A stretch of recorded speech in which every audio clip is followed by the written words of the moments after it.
All right, hello everyone and welcome. It is Tuesday, July 17th. We have finished out week 2 and we're moving into the assignments for week 3.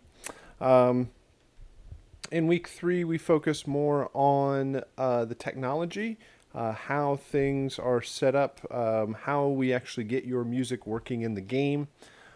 We will be using software, audio middleware called Wise that is a very much an industry standard tool for getting your music and your sound effects working in the game. So we'll talk a bit about that this week. Your assignments are focused by the end of this week. They're focused on getting your music and your sound effects playing back. So we'll talk about the technology that's involved and the tools that are involved in getting that to happen. All right. So I have, but before that, we will do today what we do on all of our Tuesday sessions, which is talk about the previous week's submissions. Whoa. Come on, Logic, figure yourself out. Okay. So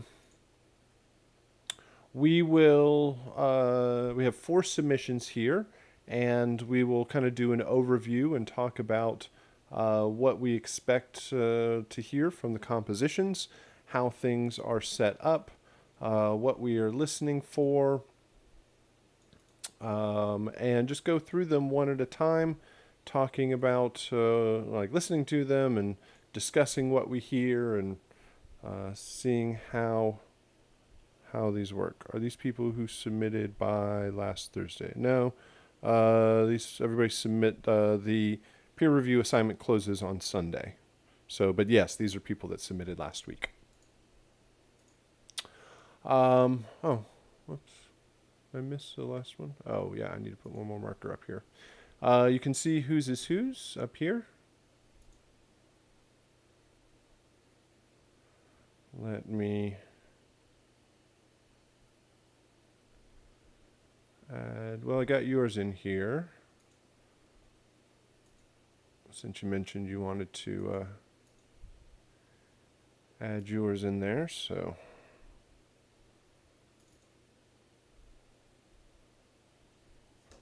let's add that.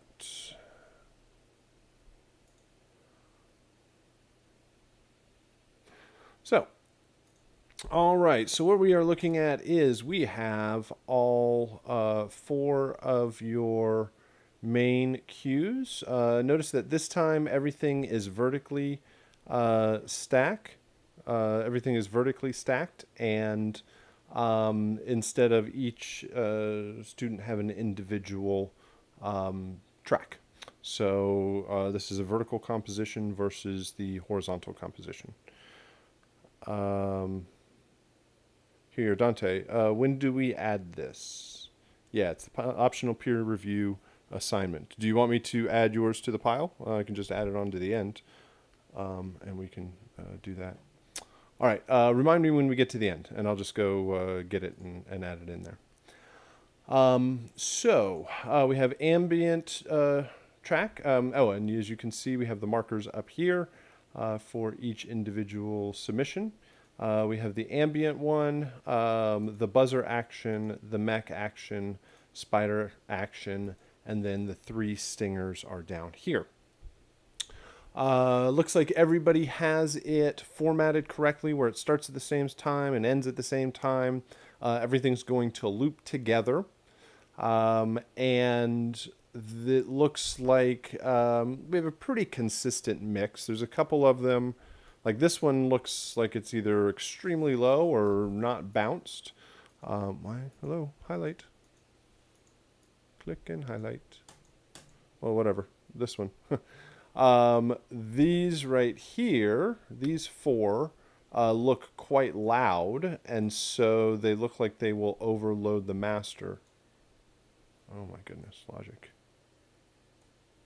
Did not tell you to loop that one. I clicked on it about 5 seconds ago.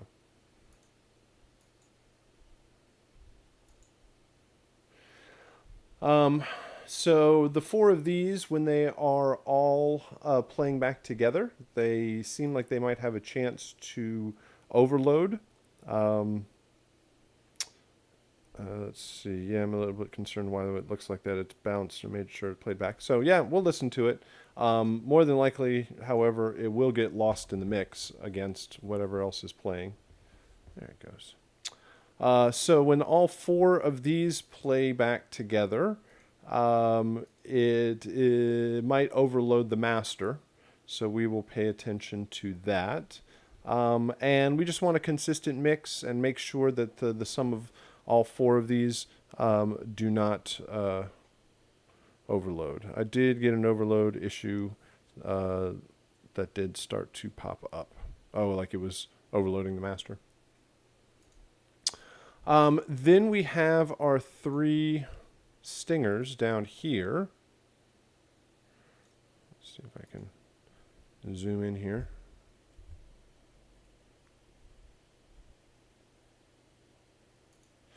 And the stingers are meant to have a strong impact at the front and then fade out to silence.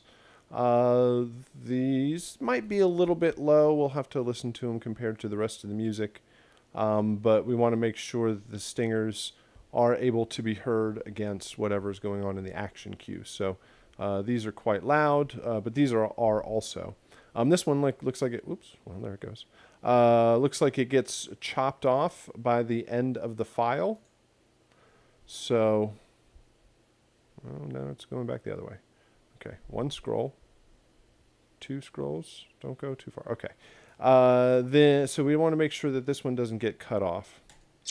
And then these cues over here, these look like these are set up correctly.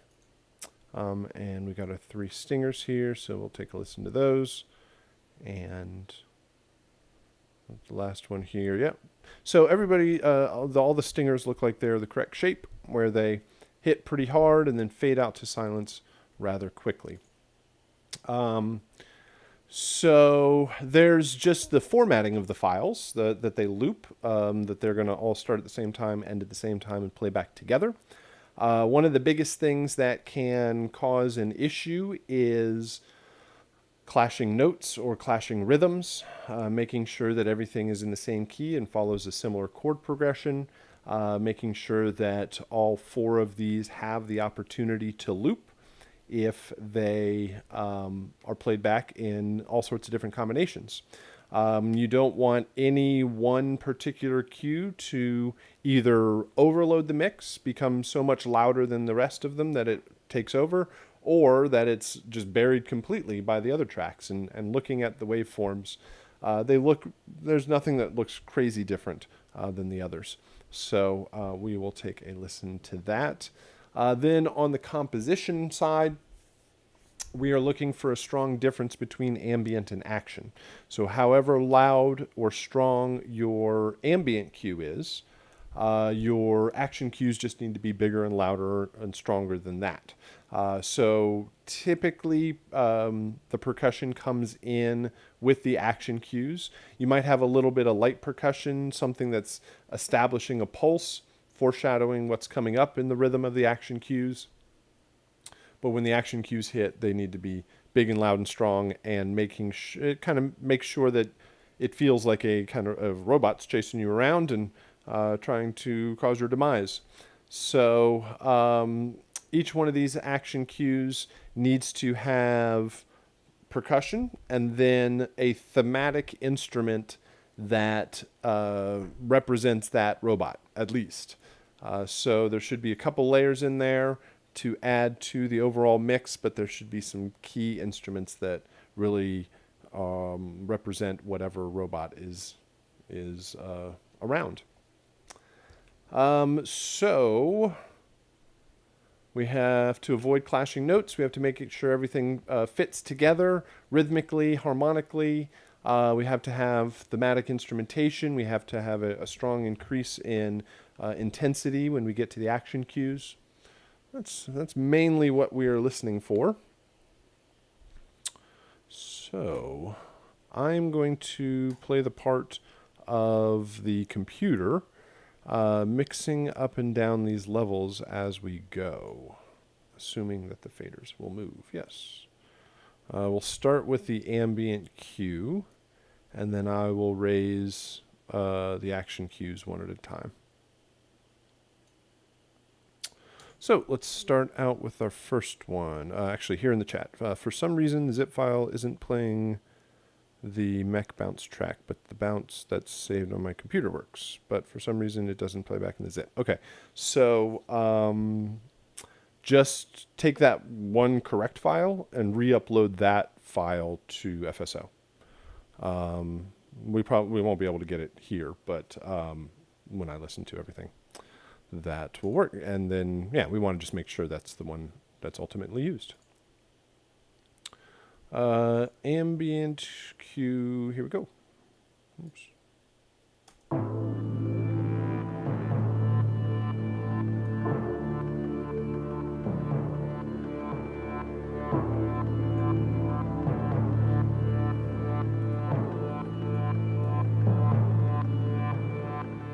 All right, so we got some timpanis. We've got like this low bass and pads. I would say that it's a good texture to start with. Once the instrumentation is established, it's pretty consistent all the way across. So it would be good to hear some variations. Well, actually, no, here comes a bit more of a change. So whether it's like an instrument that kind of comes in and out of the mix over time, or, I mean, you're establishing the progression, so that part works. Let's just see how it loops here. Cool. That works. Maybe it's the main sound in the background that's maybe that gets a bit repetitive throughout, but overall it's a good foundation. Let's go to the buzzer cue.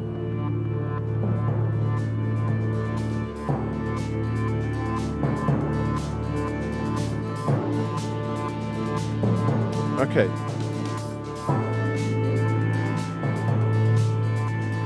Let's take out the ambient here.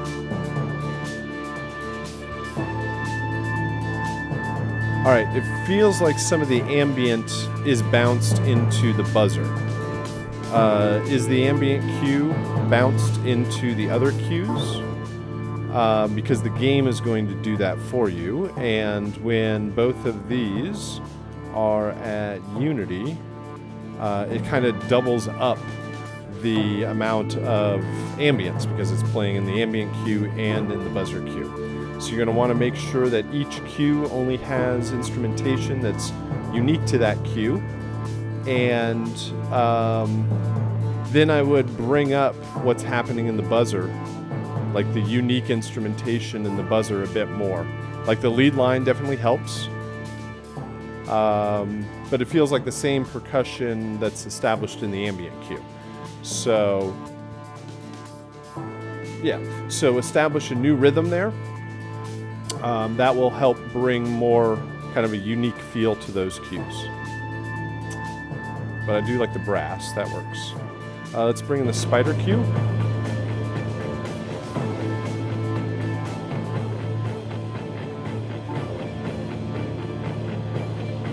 Okay. This one seems different. This one doesn't seem like it has the ambient cue bounced into it.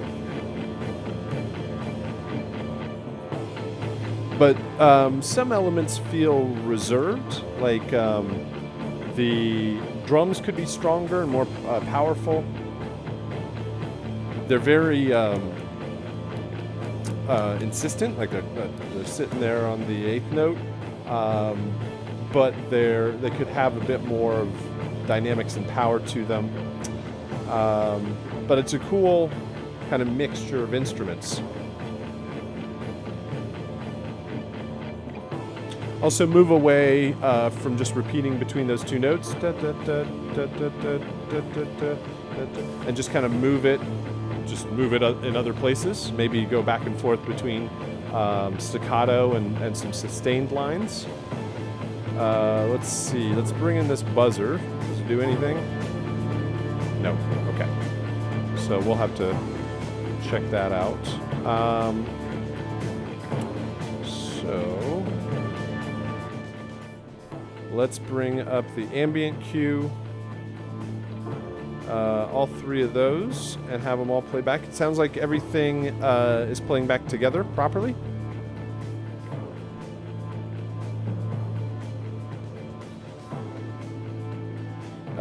Oops, I'm bringing up the stinger. Well, we need that up anyway. It feels like the ambient instrumentation is kind of the strongest overall because it also seems to be in the buzzer. So, yeah, I would focus more on the action instrumentation. But definitely a good job in getting it all to kind of fit together and work. It loops together nicely. I would say that it does kind of alternate between the two chords and the kind of the two parts back and forth, where it sits on this chord for a little bit and then goes up to the next chord. So yeah, just some more variation there overall, and it'll be interesting to see what comes in with the mech. But you definitely have a good start there, a good foundation to things. Let's check out these three stingers. Bring this fader up. I tried to make the mech powerful. I thought the size of the robots you're fighting, the bigger it gets, the stronger it gets. Absolutely. The mech is supposed to be the biggest one. It's supposed to represent the big baddie. I mean, it's probably not the biggest, baddest thing in the game, but it's certainly bigger than the other two robots. So bringing up the intensity with that mech is definitely the right choice. All right, let's do 3 stingers here.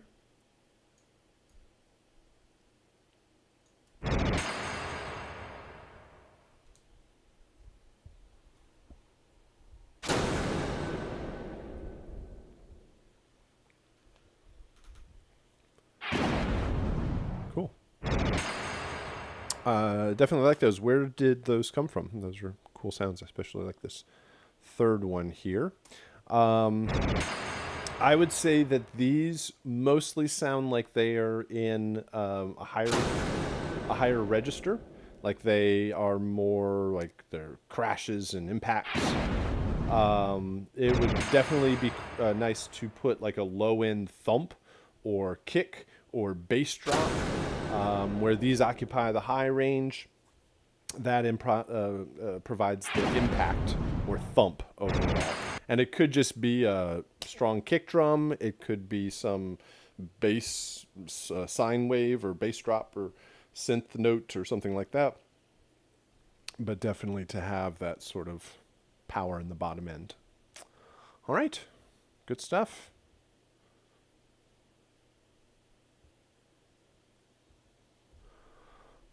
All right, let's see if I can reset this back.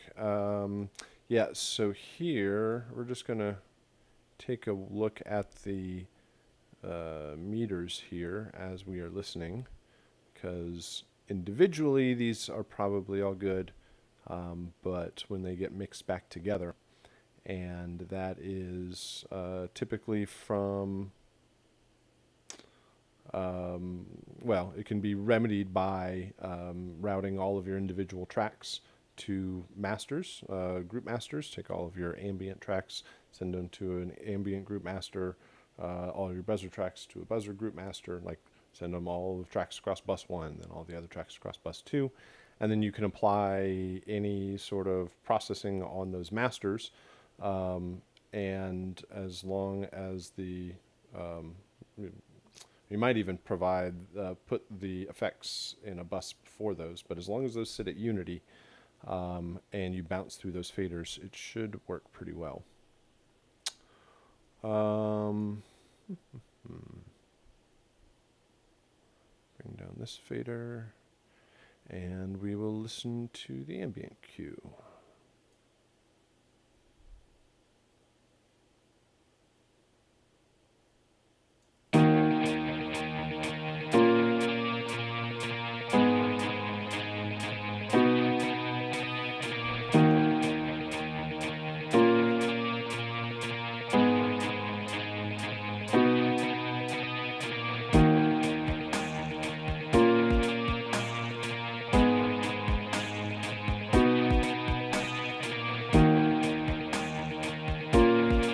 Right, so the drums have been added in. Let's see. All right, so I would watch out for waiting to add the drums. It depends on if they leave by the end of the file. Well, my meter stopped metering. There they go.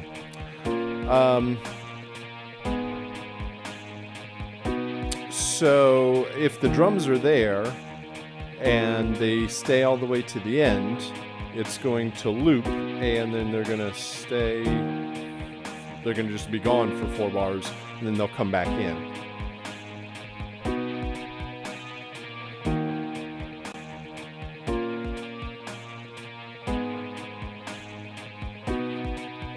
And then they, okay, the kick and snare drops out. We got the hi-hat. So I would just keep, well, I probably wouldn't have the kick and snare in the ambient cue. It depends on how big the percussion is in the action cues, but a lot of times we're going to want to leave the bigger percussion down to the action cues, that there might be too much going on in the ambient cue. So you may not have the kick and snare there. If that's not the case, if we listen to it and we think it's fine, then you should have the kick and snare going all the way through, so it doesn't just drop out up for 4 bars. And that would basically say to the player, every time they hear the drums drop out, oh, the music's looped. So here I go around in it again. Then beyond that would just be the progression. It just repeats. Ba, 2, 3, 4. Ba, 2, 3, 4. Chord 2. So move the chord progression around, or don't make it so obvious in this cue. Lengthen it out. Don't have such strong chord changes that show the repetition. Let's bring up the buzzer action.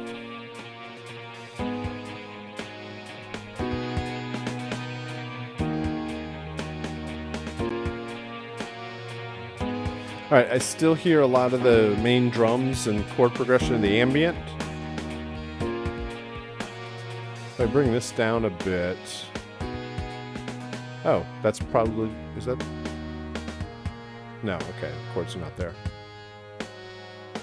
So this instrumentation could be brought up, although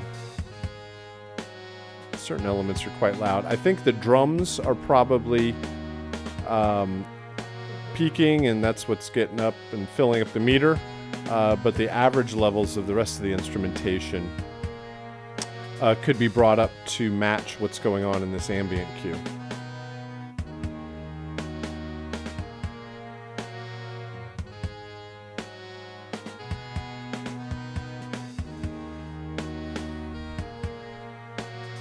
Come on, Logic. You can do it. It's a fader.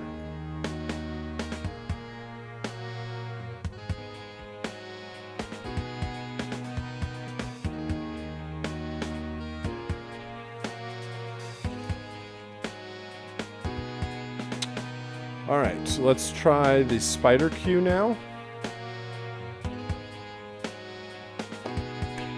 There you go.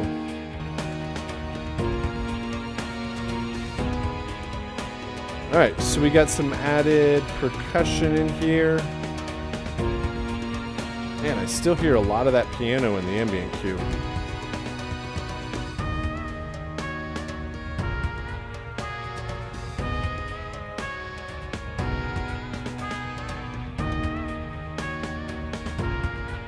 Yeah, I would definitely work on the repetition of these cues with a dun, dun, bum, bum. I mean, it does change in this part, but once it's established, it states the same thing and brings it back. All right, so a bit more development over the course of the spider cue. Let's try the mech.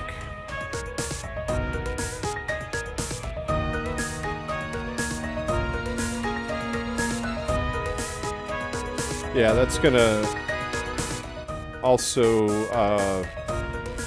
reinforce the repetition with the piano line, and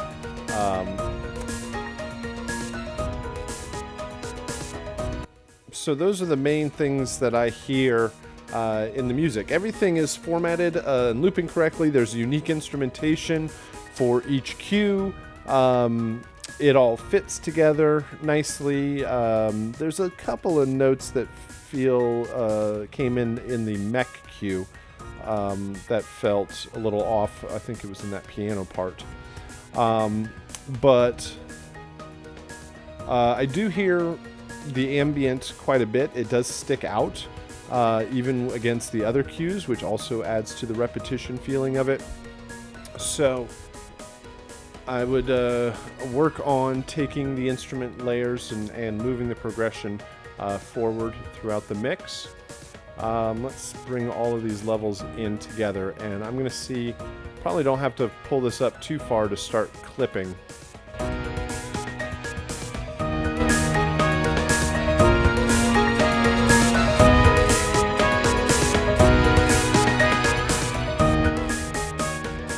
Yeah, so I was about -6. More than likely that's going to be about how much you're going to need to bring these down,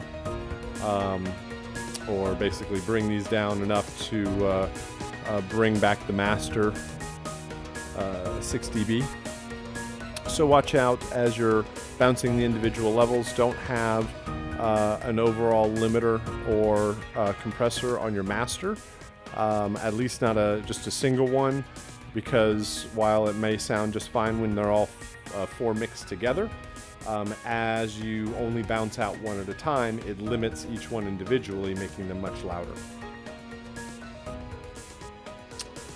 So, all right, another good one to check out. Let's jump down to these stingers. See how these work.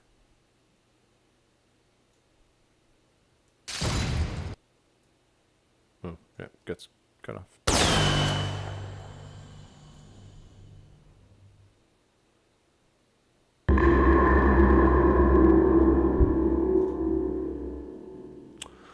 I would say, let's check the middle one again, that the second two here would actually work together, because the third one has all the low end, and the second one has a cool kind of modulation sound on top.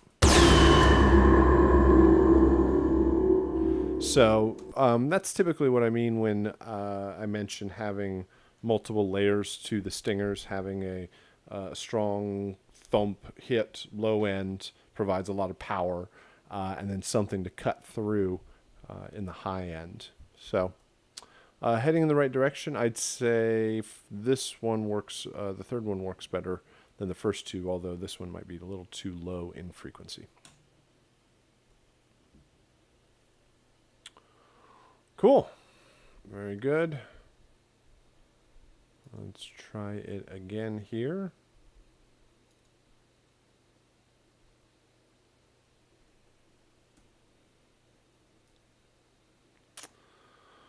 All right.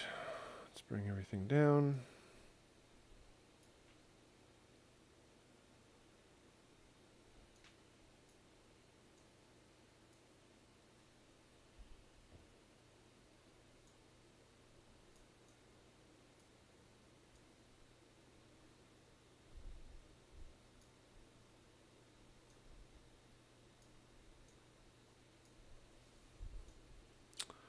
And we will start with our ambient cue.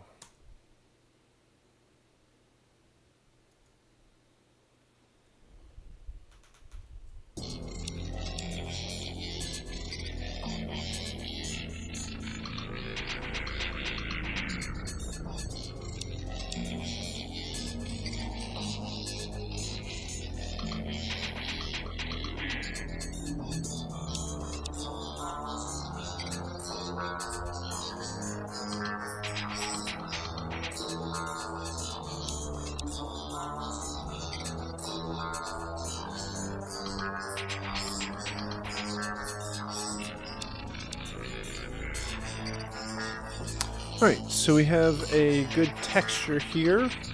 I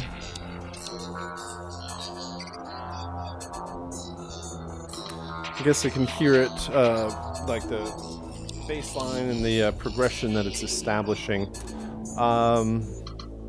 Probably could use a little bit more hint of rhythm or consistent rhythm that will foreshadow what's coming up here.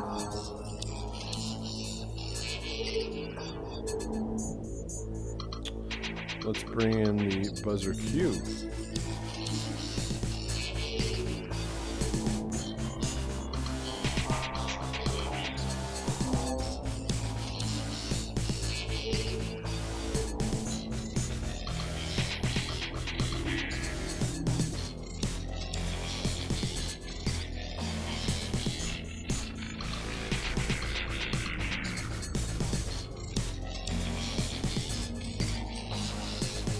Alright, so there's a bit more intensity added.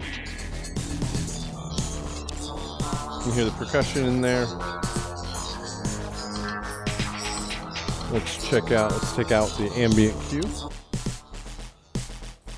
Alright, so this is mostly percussion. There's a bass line in there.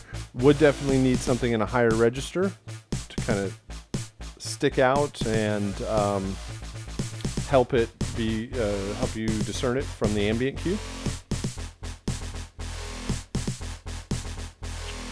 So let's bring in the spider now.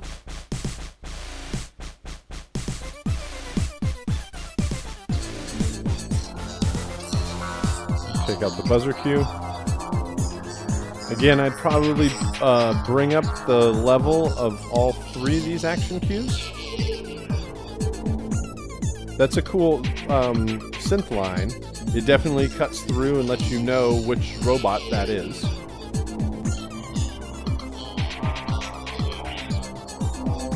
It does kind of get a bit repetitive as it goes around. It'd be cool if it kind of, there it goes, moves around a little bit. Okay, so you have it going at different intervals and kind of moving around differently.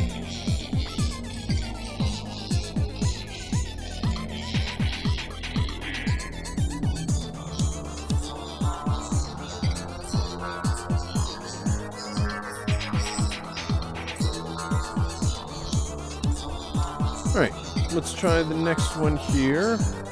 Let's bring in the mech cue.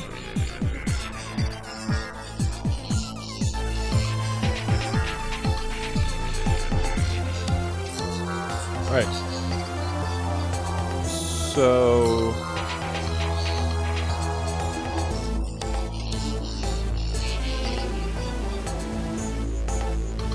come on, fader. There you go. So I think the mech has the opposite problem of the, which one was it? The buzzer cue, where it's all synths and all high end and very little low end and percussion. So kind of as discussed earlier, the mech should be the biggest and strongest cue and should have some strong percussion to support that.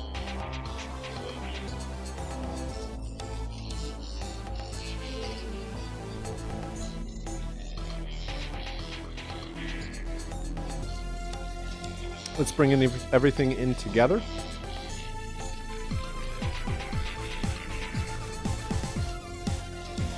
All right, that works out because you have all the other rhythm.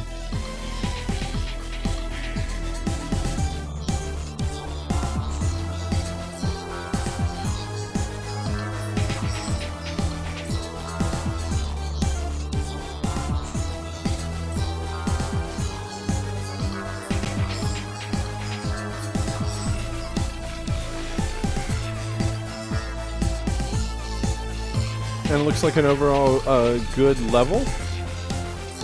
Everything seems to work and loop properly. Everything seems to be playing back correctly. So I would definitely say that the buzzer cue needs more high-end instrumentation, kind of like a a lead line or a groove that's established like the other ones. Mech definitely needs some bigger percussion, maybe a little bit of foreshadowing what's coming up in the ambient cue. Those are the main things I'm hearing there. Let's switch over to the stingers here.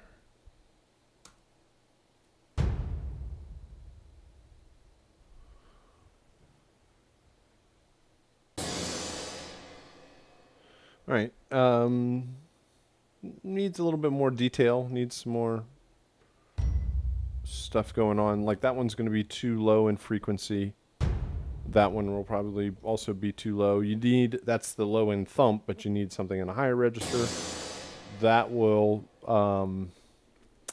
cut through, but it does feel a little out of place with all the other electronic instrumentation that's going on. It's this big kind of orchestral cymbal crash. Try for more design. Work on having multiple layers of like a low end hit, which some of these could be, and then the high end, interesting kind of tones, modulation, sweeps, effects, something again that cuts through the mix.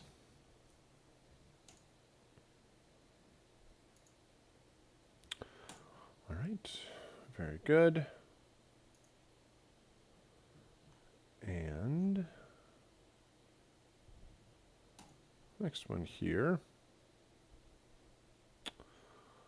All right, so the main thing I see here visually is kind of like the gaps in between, or where there's less action or less intensity going on. Of course, we'll have to listen to all that and see how it works, but something to comment on. We will start again with our ambient cue.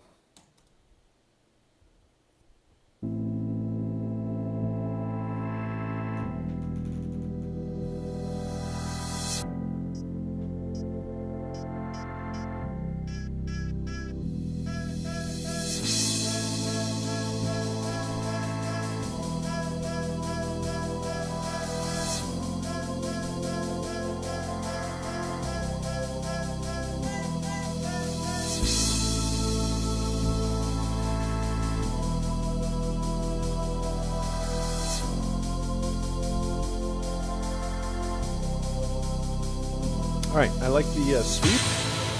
Ooh, big hit. Cool. That provides a change.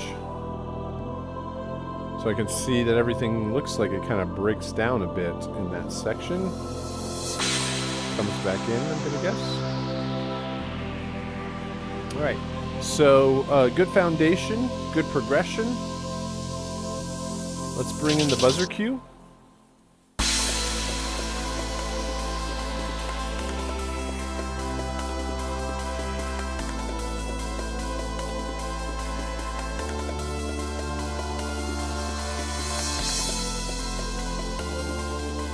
I'd say that the percussion of the buzzer cue is a bit light, or at least at this point it is.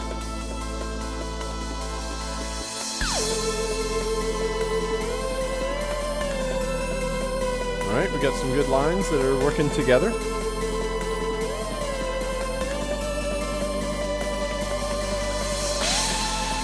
Yeah, but a bit more action from that action cue. Let's try the spider.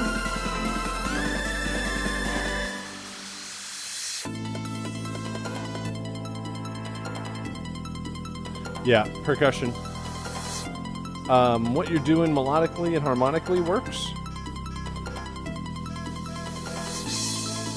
But, and with the additions of like things being added in and dropping out, since you don't know when things are going to come in and out in the mix or in the game,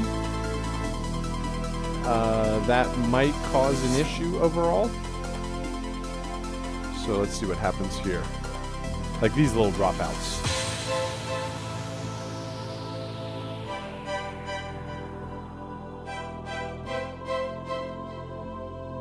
It might be interesting if it comes in there and doesn't have time enough to build up. So you basically like defeat a bad guy in the middle of a build-up,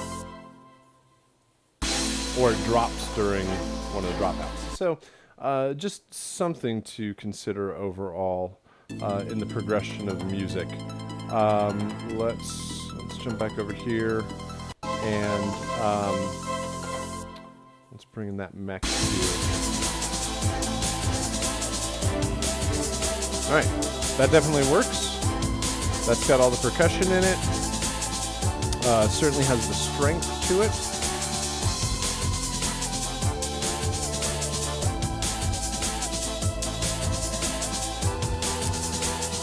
Overall, the production is very good.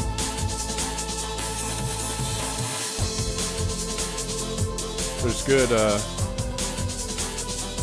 changes, and I'm just worried about the kind of the bigger overall drops and changes.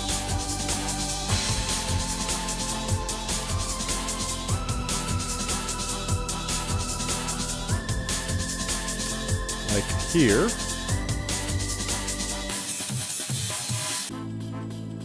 Yeah, everything, especially right there, feels like it gets sucked away. So I would avoid this first lack of drums, let's say. And then I would avoid this middle one here too, and more focused on these quick little dropouts. The little rests in there.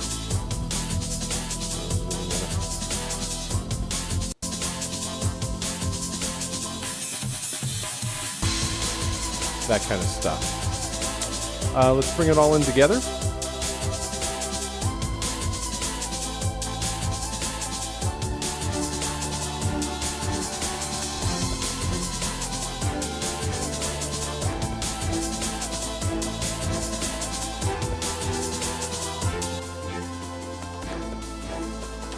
If I take out the mech, there's a whole bunch of cool synths and lines happening, but not a lot of percussion. Everything kind of feels like it's left up to the mech. So I think it's not really a question of the composition. It's more of the arrangement of it, and kind of the balance of the instruments between the different tracks. So production-wise, it works out very well. All the tracks work together. They loop together. They play back correctly. Just a couple of things to consider there. Let's do these three. Oh, that needs to be louder.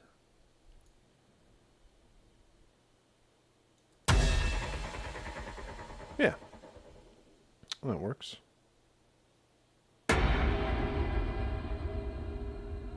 Yeah, it's got a cool tail to it overall. That one might be a little bit low. The other ones seem to have a little bit more high frequency stuff. So yours and, I don't know, there was a previous one. Your impacts and hits and all that stuff have to be quite strong because the rest of your instrumentation is quite strong. So you don't want it to be this little pop or something in the middle of it. So I think those will work. You just kind of have to test them against the rest of everything that's happening. Cool. All right. Very good. Dante, let's get yours up here, which will take me a moment. Hold on. Let me go download it. So you guys have any questions or comments or thoughts from this assignment? Most folks, I find, it is a question of balance. A lot of people will run into the issue of sometimes it's on its own. Something might sound just fine, and then you put it all together in the mix. You put all together all of the different tracks, and then it might sound too cluttered, or it sounds good when all four of the tracks are playing, but you play one at a time and they kind of sound sparse and boring on their own. So it is a balancing act, certainly, to make all of those things work together.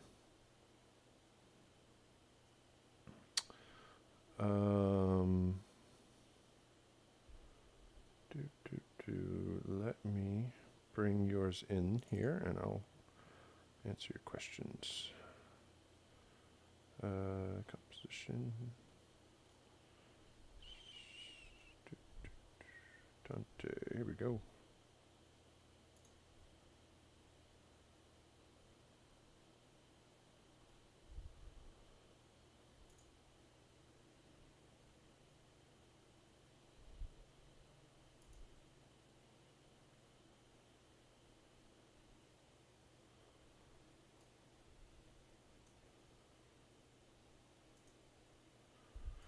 All right, there it is.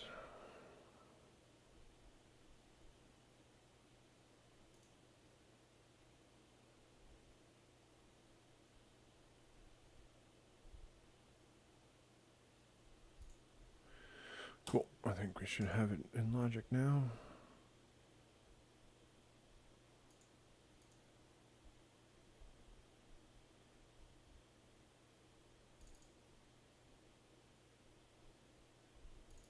This one, this one.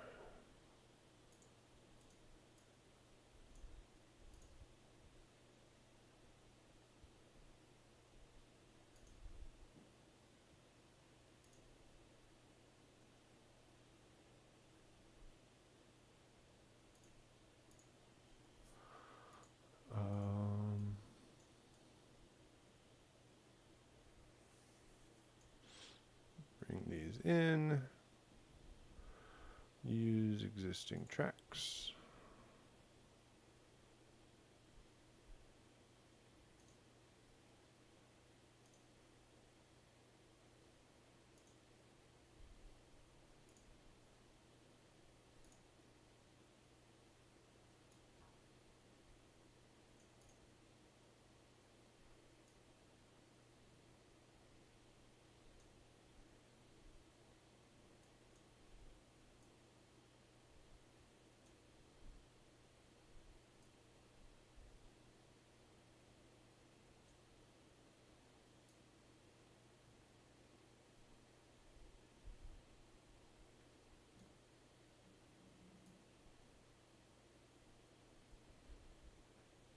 Cool. There we go. We don't need these anymore. Cool. Okay. Dante, your question was on the limiters and the master and all that stuff, and I can answer that. Let me just see. Crystal, do we make our revisions this week? Since this week we are uploading them into Wise in the screenshot assignments. I saw in week 4 it mentions an assignment for final captures. Okay, so with revisions, you have the opportunity to revise everything all the way up until the end of the month, or I guess like sometime in week 4, because you have to have everything prepared for your final delivery. You can still put things into Wise. You can put your original music or your current version of music into Wise to follow the assignment and build everything up and test it out. And a lot of people will get their music into the game and be like, okay, cool, it's like 80 or 90% of the way there, but I found some things I want to tweak. You can always go back into Logic and your DAW, bounce out all the updated files, and then when you bring them back into Wise, it will say, do you want to replace these? As long as it's named the exact same thing and formatted the same way, it'll see that it's the same file. Do you want to replace this? You say yes, and everything that you do past that point, like everything that you set up and that you did with your music and all that, will be the same. It'll just replace the base audio file. So, and when you mention the screenshots, yeah, you can take the screenshots with the old waveforms. I mean, I'm not really going to be able to tell what's the old or new one just by looking at a picture. But definitely build your session with, I mean, you can build it with what you currently have, or some people go back and fix the music before they go into Wise. But do know that you can make all of those changes, or build the entire Wise session, test it all out, find some things that you want to change, and then just remake the file, and you should be good.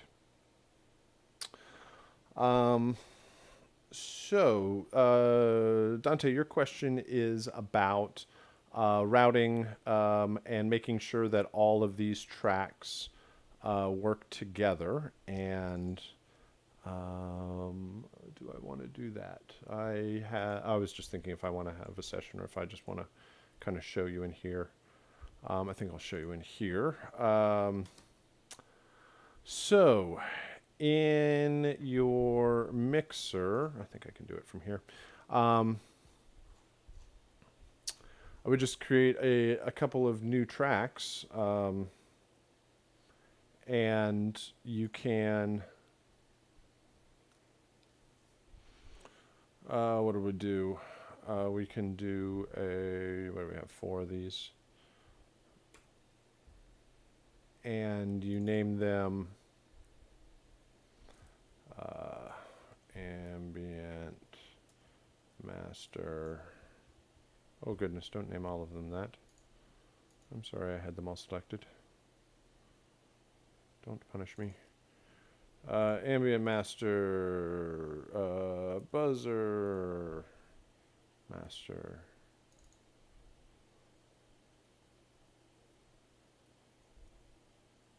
Mech.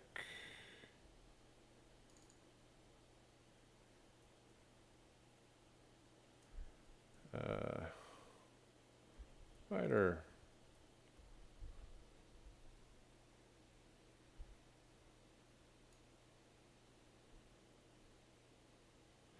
So then you take everything that represents ambient. Well, I guess you could, it'd probably be best to go to these tracks and set your master track.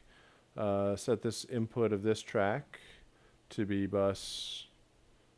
I always go for the lowest buses because the top ones often are used for other things. So I'll say this is bus 29, and this is bus 30, and 31, and 32, and then I will bus all of the corresponding tracks into that.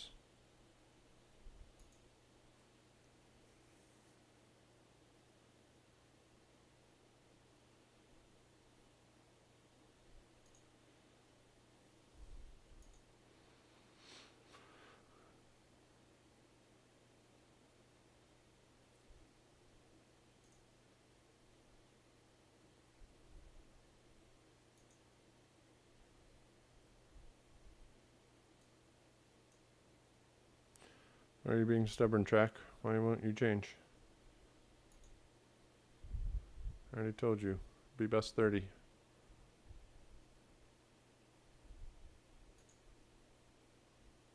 There you go. So I would take everything that represents the ambient tracks and go out of their outputs and go to bus 29.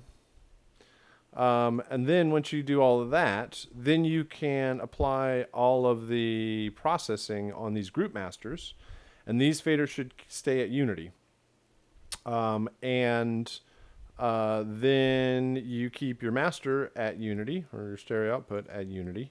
You don't put any sort of processing on there. And as long as, and then you mix on your original faders. And these, you can apply dynamics processors on the individual ones. You can apply dynamics processors on the individual group masters, but just don't put them on this master. So that when you bounce, all of your ambient will go through their faders and go through a group master and bounce, but not be changed or affected by playing by itself through this master.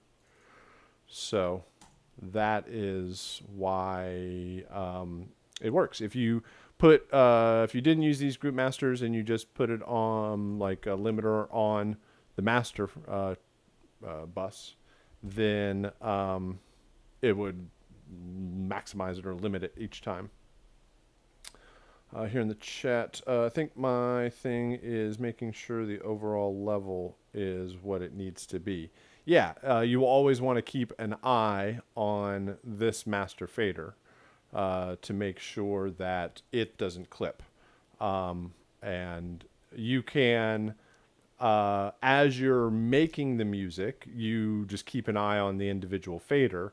But at some point, absolutely, you have to make sure that all 4 of them are playing, and you're looking at the master to make sure that they don't. And if they do, then all you have to do is take these back just a bit, and just kind of trim back the levels. You probably want to trim them so they're all exactly the same. So if you bring them back 3 dB, bring them all back 3 dB. I go for about negative 4 to 6 dB on the master before I limit it all. Yep. Is that +4 or +6? So. Yeah, okay. So that's generally what I mean for that. Let's go ahead and, did I totally mess up our session here? Oh, I didn't think about that. We still have to listen to yours. What did I do? Did I mess everything up? Delete.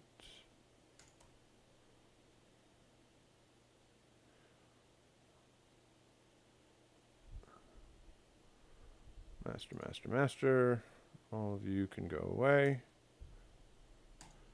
And then, are these all still going to be routed to buses, or are they smart enough to go back? Nope. Well, only did one of them.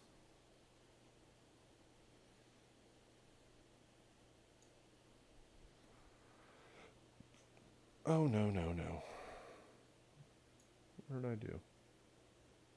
Oh, I changed the type of pan.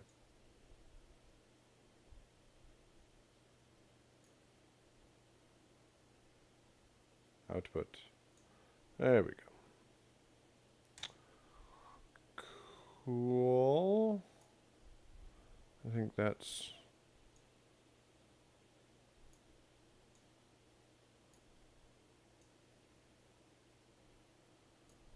Okay, I think we're back.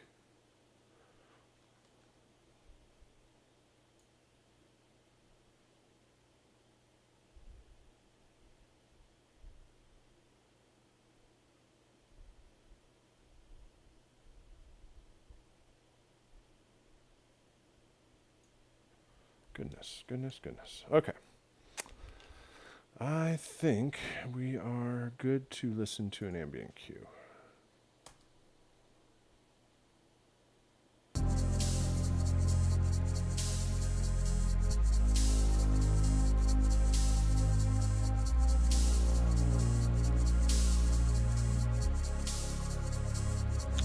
There's a cool stereo panning effect on the shakers there. All right, so we got a good established progression. Okay, now we got some change.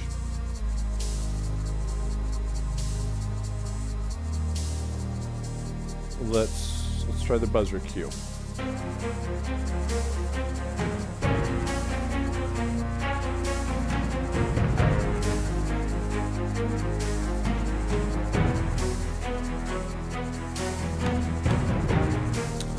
Cool, got a good string line,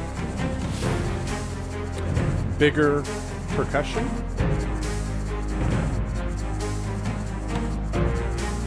Let's see the buzzer by itself.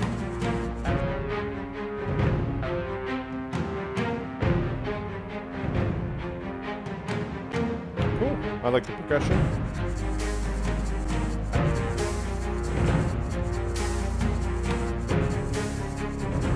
see, do the strings go? Maybe move them away. Let's see if I don't yell over it. Maybe move the strings away from the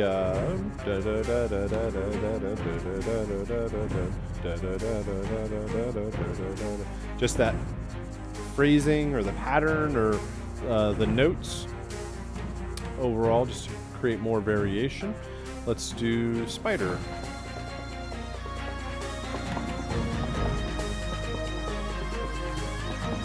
All right, there's a good lead line there.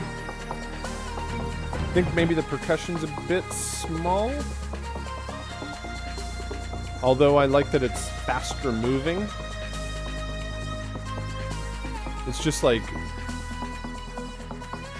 kind of distant sounding. Doesn't have a strong impact to it.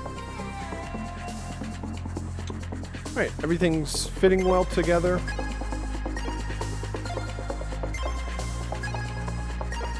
That sound feels a little bit louder than the other string. All right, but there's some good stuff happening there. I just want to check how it loops.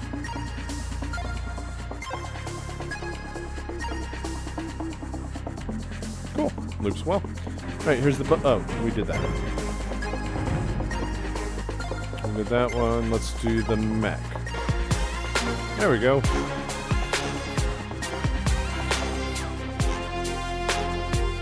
Cool.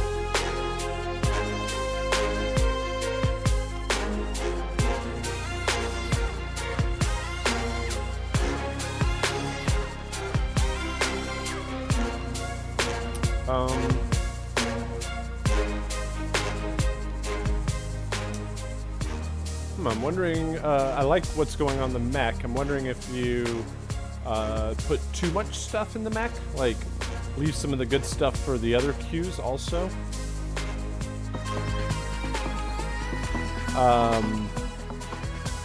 Yeah, so maybe a little bit bigger instrumentation in the spider cue, and then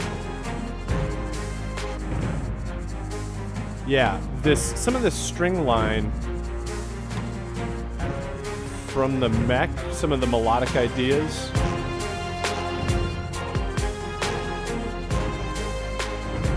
It sounds like maybe you've doubled some of the brass lines with the strings in the mech cue, which could probably work well in the buzzer cue. You can have more repeating progressions below if you have a strong melodic lead on top. So I would say maybe pull some of the strings from the mech, or just if it's not there, just double what the brass is doing in the buzzer cue with the strings. Add a little more percussion with the spider cue. I think the mech cue works well. Yeah, maybe a little bit. Well, you did have a little change in the second half of the ambient cue. So, good stuff. Everything, again, fits well together, loops properly. There's some unique instrumentation for each cue. The stingers look a bit low in volume compared to what was going on in the action cues.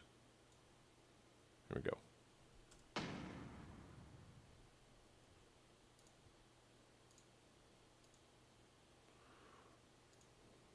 Let's do that again.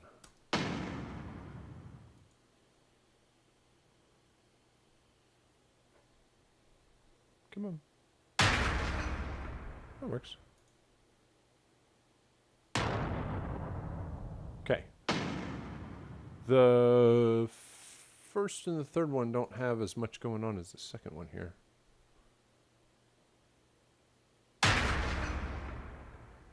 They almost feel like bomb impacts or bullet impacts.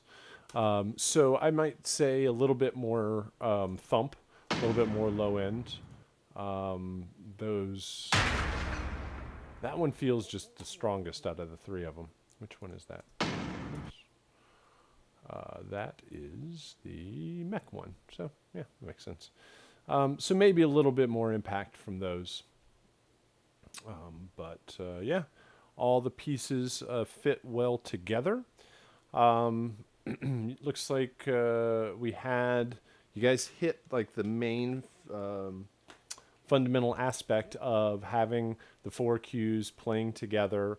They play at the same time. There it was questions mostly about like well, the composition were working, that they were all four of them were feeding against each other or playing against each other just fine. There were some questions of instrumentation, like, oh, this instrument would work better over here, and excuse me, this one has too much, and this one doesn't have enough, and just kind of balance them out a little bit more. And what were some of the other things that we noticed? Like when tracks were playing, and the fact that the ambient cue will come in and come out.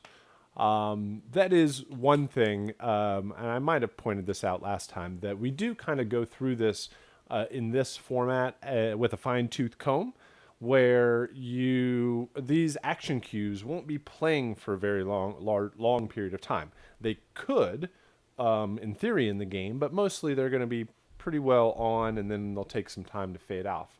So while repetition in the ambient cue is going to be key because it's just going to be playing all the time, the action cues may not be playing as much or enough to even consider. So it really does come down to, we get everything in the game this week, and we test it out. We see if it works. Even in a professional situation, I know that I'm not going to get everything 100% correct every single time. You got to put it in there. You got to look at it, and you got to see how it works and see how it plays against the game, and then you go back and you make tweaks. So that's where we are with that. If you have any questions, I'll stick around after the fact, and we can go over anything that you want to discuss. I am going to turn it over to the archive here in just a sec, but I do want to point out how to download Wise and the fact of which Wise you need to get access to. So let's go here. All of the information for Wise is provided in a number of different formats. I go through it step by step in the archive. There's a video representation. There is everything goes in slides also, kind of step by step through all the process. So hopefully Thursday is a good day. If you're having any issues with Wise, we can certainly discuss our way through it. But you do go to audiokinetic.com. There's a button up here called Wise. If you're interested in, this is a very good place to go. Where is it? Community, powered by Wise. If you're interested to know why we are using Wise, this is a list of all the popular games that are using Wise. So there are a whole lot of very, very popular games. It's kind of like saying Pro Tools or Logic. It's a very much an industry standard tool to get the job done.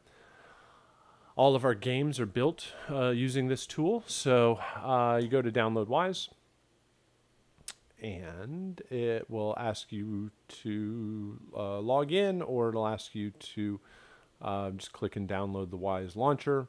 And then once you download and install that Wise, WWise launcher.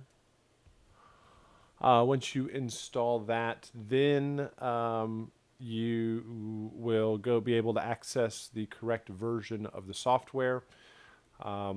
We are using the last version of 2016, and they released all their 2017 versions, and which didn't have enough for us to change. There's not much difference in what we do.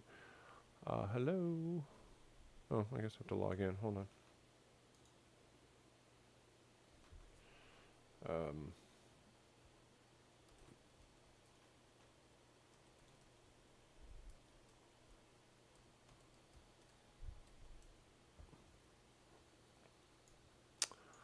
And once you get here, there's a Wise tab.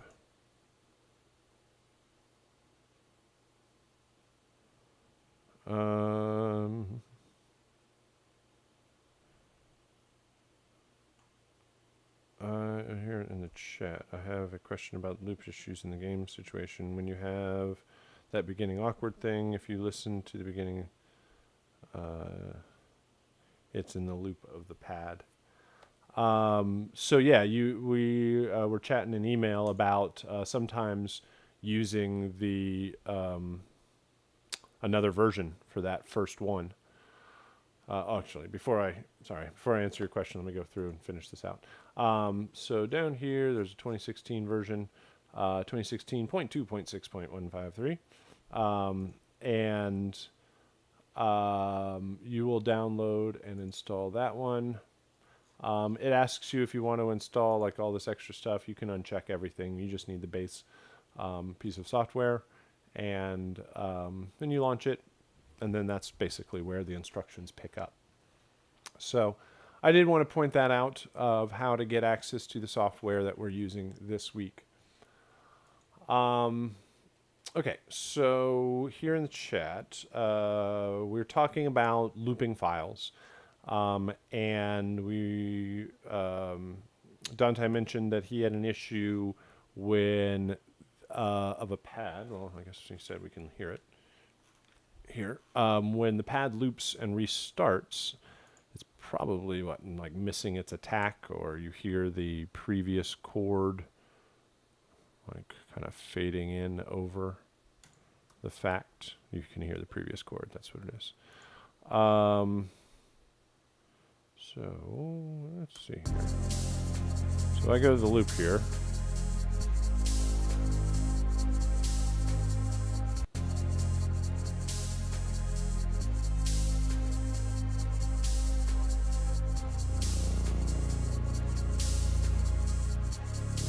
So in the loop here, it should just be fine because it should make sense. Yes. So, but when I play it by itself, or like when I play it on its, like the first time through, oh my goodness, spinning beach ball, that's bad. But when I play first time through, you hear that previous chord.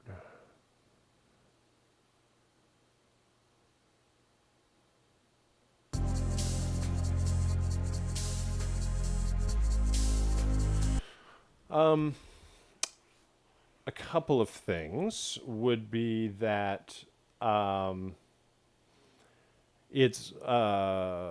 only happens the first time, so a lot of games just might ignore it. Be like, cool, it's going to go by so fast that you're not even aware that it's wrong the first time.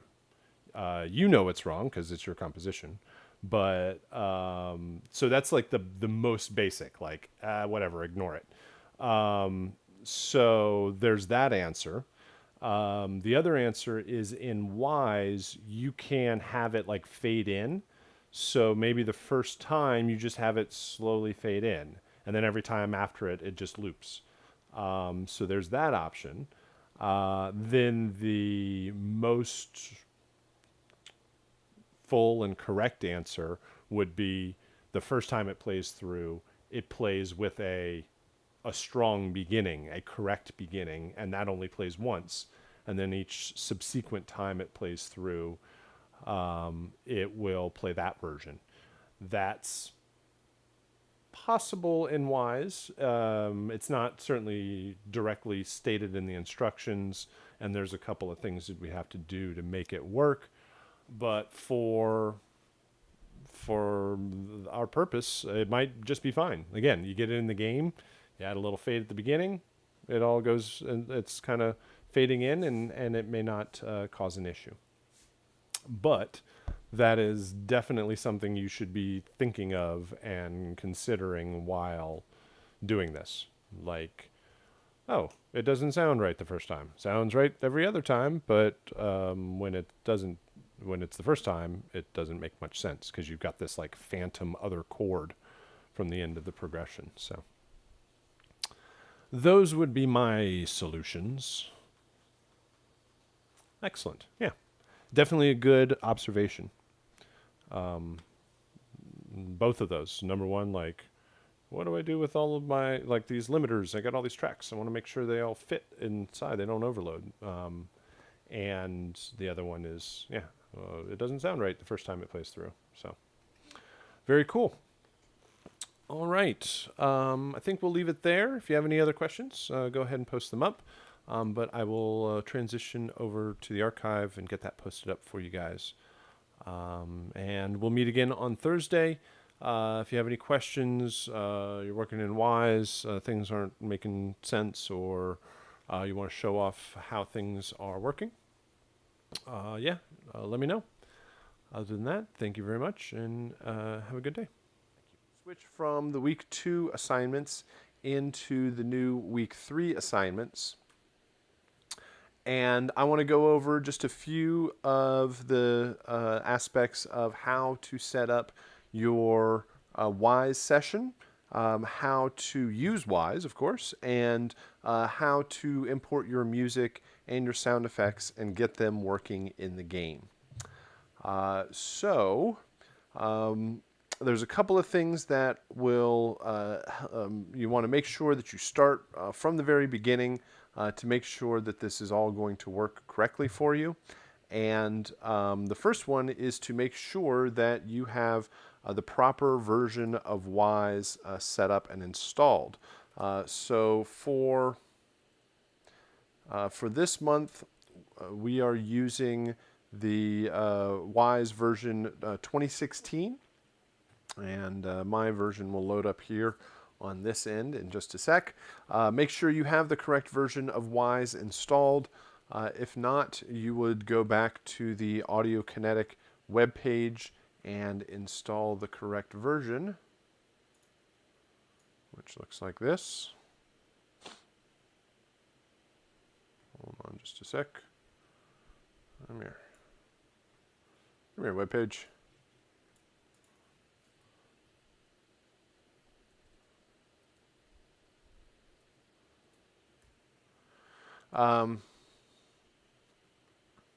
You would go to Audio Kinetic's web page and download Wise over here.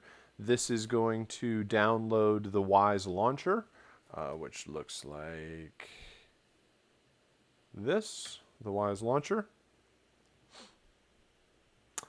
And in here, you want to make sure that you've gone to Wise. I'll do this later. You go to Wise, and you want to make sure that the version's installed. One of them says 2016 on it. If not, then you can do install new versions and make sure you have a 2016 version installed. It shouldn't matter which one you do, but just go for the most recent one, the biggest number, right? Which at the time of filming is 2016.2.6.6153. Just get the newest one and install that, and when you launch, it will look something like this.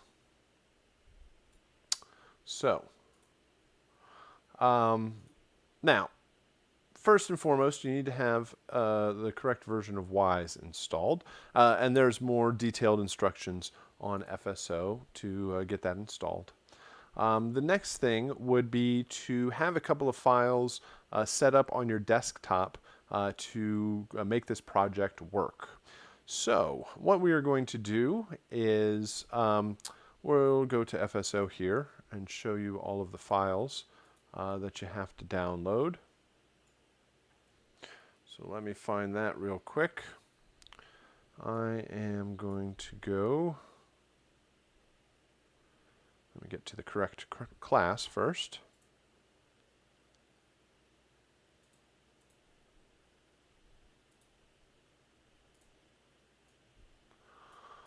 All right, so here we are in week 3. You should download everything, go through and watch the Wise overview video that is an overview of Wise. It leads you through windows and menus and the overall structure of your files. And you'll download also the 2D Platformer Wise setup and AngryBots Wise setup. We'll be talking about that next week, or not next week, on our next session, and our chiptune composition, which I'll also talk about today. So let's start out here with our 2D Platformer Wise setup. In here, there's a video that will recreate a lot of what I'm saying here. So there's a bit more detailed information there. And there's also all of the downloads for the assignment. There is a PDF that also follows along step by step with all of this process. You can download the video from above, but make sure you download this 2D Platformer Wise zip file. This is the session that we will be using. So make sure you have a copy of that downloaded. You're also going to need a copy of the game, which you should already have downloaded. But if you need to find, again, a copy of the game, you can go back to week 1, where we started 2D Platformer. Go to the game composition assignment and re-download this zip file. That's where the copy of the game is. So let's go ahead and set up a couple of things that we need to. The first thing I'm going to do is just create a folder. I'm going to do this all on my desktop, and I recommend that you do the same while you are working on the project so that all of the files are easily accessible. I'm going to name this 2D Platformer. And in this folder, I'm going to take that zip file that we just downloaded from FSO. I'm going to unzip it. I don't need the zip file after that. So I'll just take that folder. This is the Wise project that is provided. This is what we're going to use with all of the files that we need. So we'll just start with a copy of that. Then we're going to get a copy of the game, as I mentioned before. Go into your downloaded version of the game application and make sure that these two files are next to each other. This is extremely important to make sure that this works properly. If the 2D Platformer file is not there, right next to this 2D Platformer Wise folder, it will not work, which is also stated here on FSO.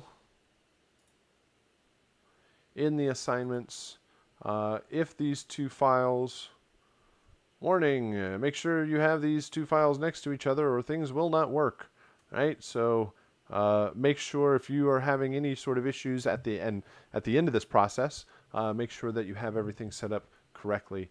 It will solve a lot of any sort of troubleshooting you might encounter. All right, the other thing we're going to do is create a folder called Media. And in this Media folder, I'm going to create another folder called Music. If I can spell it right, Music. And I'll create another one called Sound Effects. And this is, I'm going to put all of my music and sound effects in here that I created, just so I can have quick and easy access to those. So let me do that real quick. Let's see. I'm going to go back to my original composition files and a copy of my sound effects and bring them in there, which looks like this. So I'm going to go get all of my music files. I'm going to take a copy of those. Let's try that again. Drop my music in my music folder. I'm going to back up, go find all of my sound effects. Should have 18 sound effects. And I'm going to make a copy and put that in my sound effects folder. And this is for no reason other than to have very quick, easy access to all the files that I need. All right, at this point, I can launch Wise and make sure I open up the project to get started somewhere. It would load up. Should just be patient here.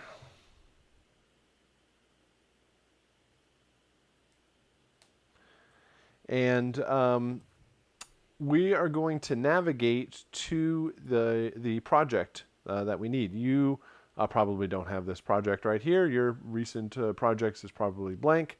And we just need to hit Open Other and then navigate to that project, which is on your desktop. It's called 2D Platformer. You're going to go to 2D Platformer Wise. And then you're going to find this 2D Platformer Wise project, the wproj file. This is the session. Double click that and Wise will load it up. It provides you with all of the setup that you need to get started on the project. So we are going to start out by working on the music.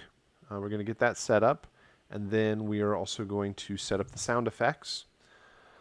And I will kind of go through it at a quicker pace here. It is explained in a bit more detail in the other videos, but I do want to kind of show an overview of how this is going to work. All right, so we have different layouts that we'll be using. We'll mostly be alternating between the designer layout and the interactive music layout. And I'm also going to be spending time switching between the audio tab, the events tab, and the soundbanks tab. So audio is where all of my audio is going to go.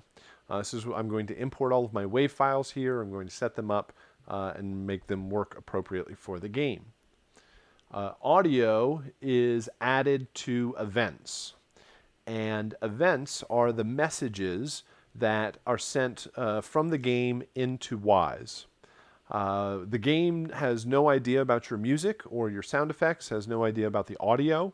All it knows is that if it calls out these commands or these messages, that Wise will respond and play the correct audio file. So all we're going to have control over is when the music begins and when it ends. And this will create all of the interactivity that we need for our music. And then whenever we need a particular sound effect in the game just calls one of these events and it plays the corresponding sound. We'll have to set that up, but that is our overall approach with our events. So audio is attached to events, and both audio and events end up in sound banks.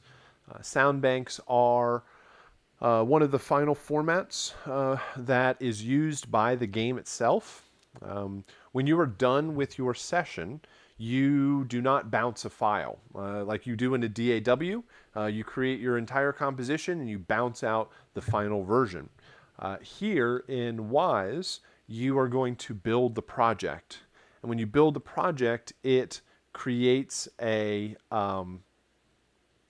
couple of files that the game can use to actually play back while somebody is playing the game.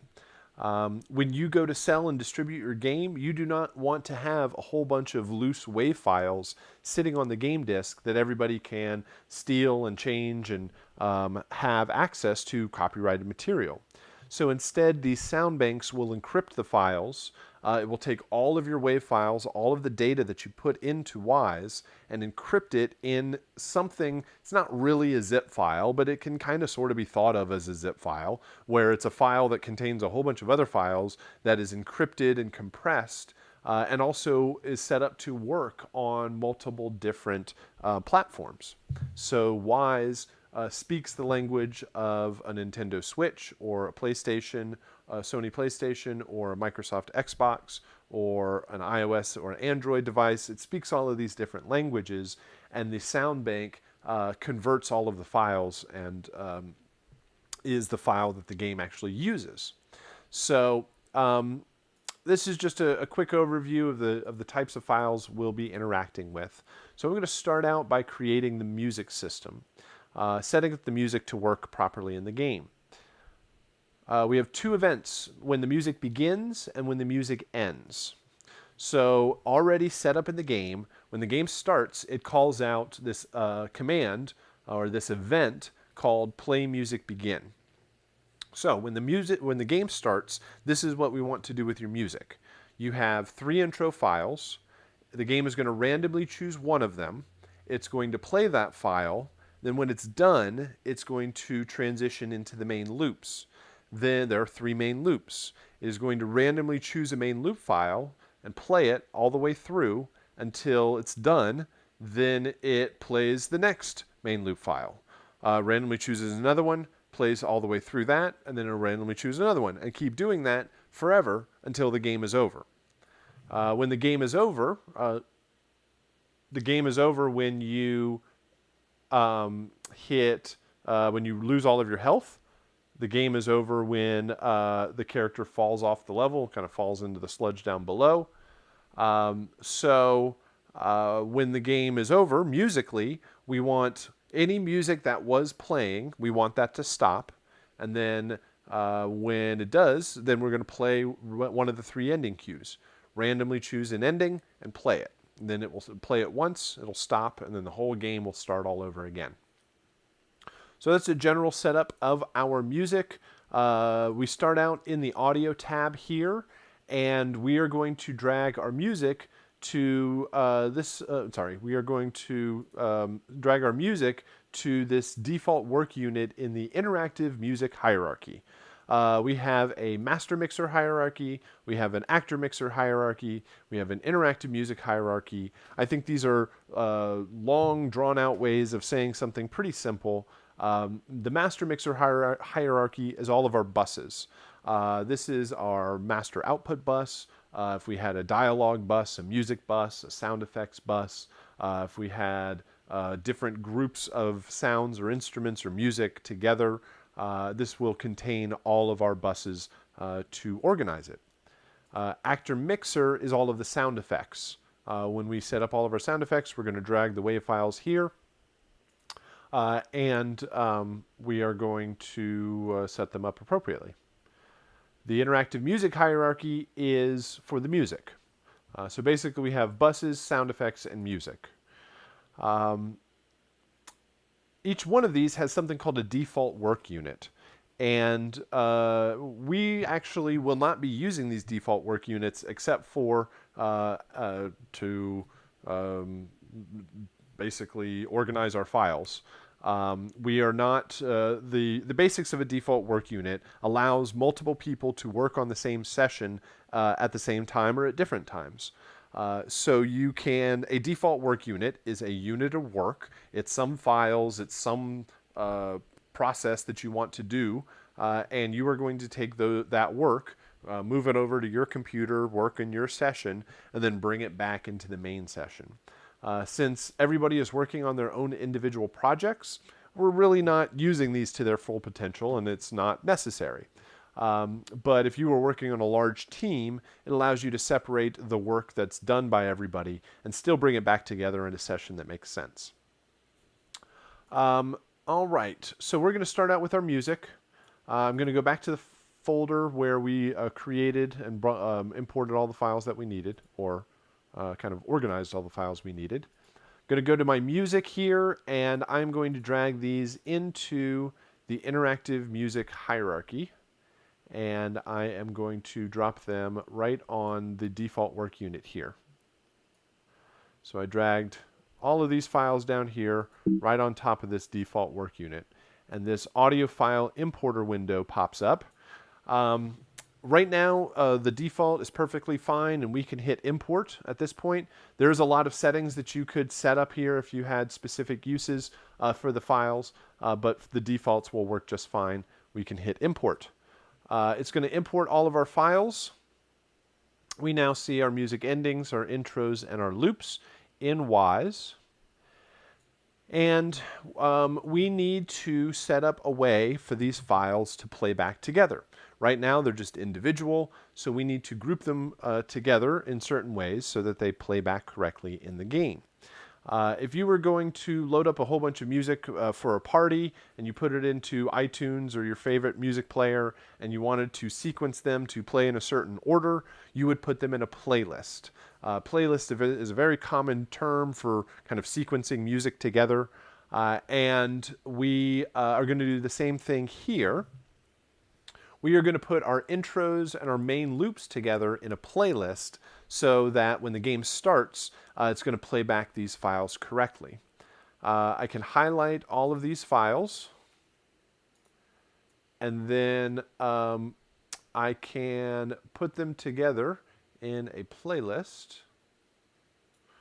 Let's see here. Can I widen this out?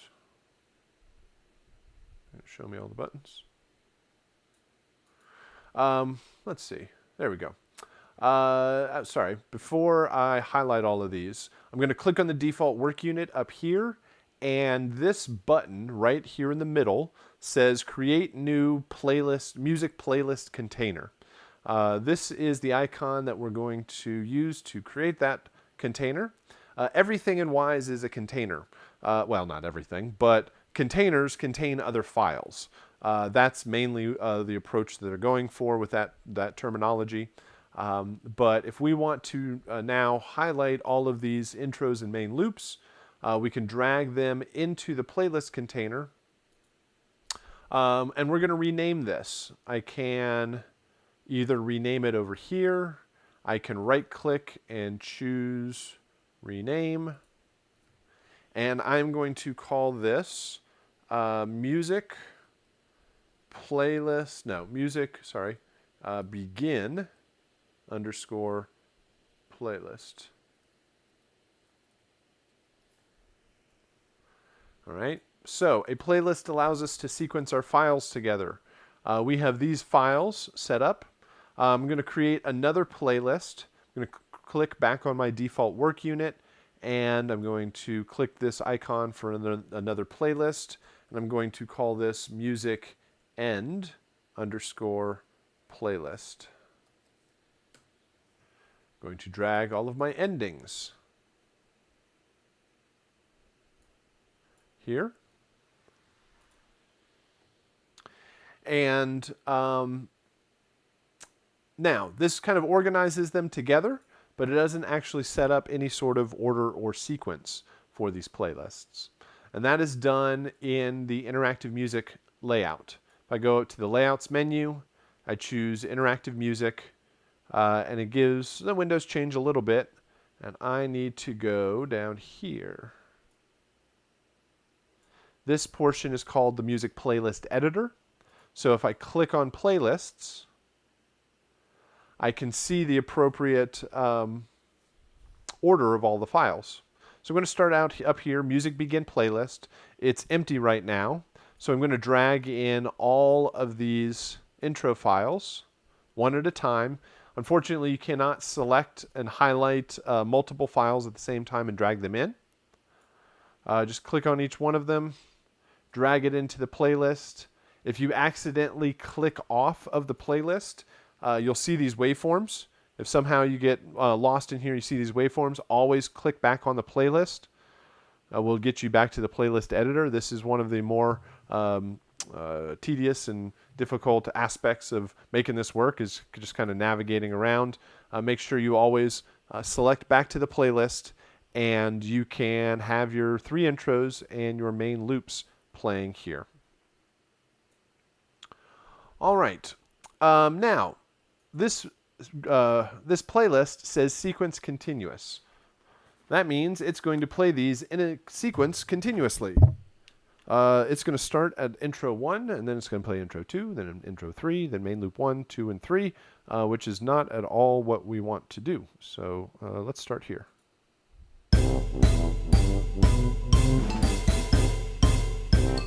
All right, so it plays them in order, which is, like I said, not at all what we want. We want of the 3 intros, we want one of them to be chosen once, and then it's going to move into the main loops, and we want it to then randomly choose main loops infinitely, and just do it over and over again. So we need to group these files together. We have the intro group and the main loop group. I am going to click on my sequence continuous segment up here, so I guess it would be a group. I'm going to create new groups. Sometimes if it puts a group inside of another group, you can just kind of drag them out of each other. You want to make sure that each of the groups are on the same level. So we're going to drag these 3 intros in here. Intro 1, 2, and 3. Oops, I missed.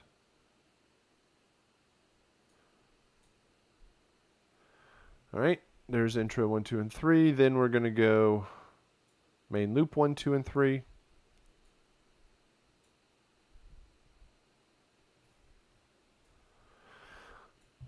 All right, so this still doesn't solve anything because, again, sequence continuous plays them in a sequence continuously. It's going to go from the first one down into the first group here. It's going to play 1, 2, and 3, down to the second group, main loop 1, 2, and 3, and then be done. So we have a couple of different options here. We have sequence continuous, sequence step, random continuous, and random step. So we have sequence, the words sequence and random, and continuous and step. Sequence means it plays them in order. Random means it plays them in a random order. Continuous means that when the first one is done, it'll play the next one. Step means that you have to hit play each time, or you have to trigger the event each time for it to move forward. It will randomly set something up or play it in sequence, but it has to be poked each time to make it work. So in this case, the top layer needs to be sequence continuous because once it goes from this, we want it to go down to here.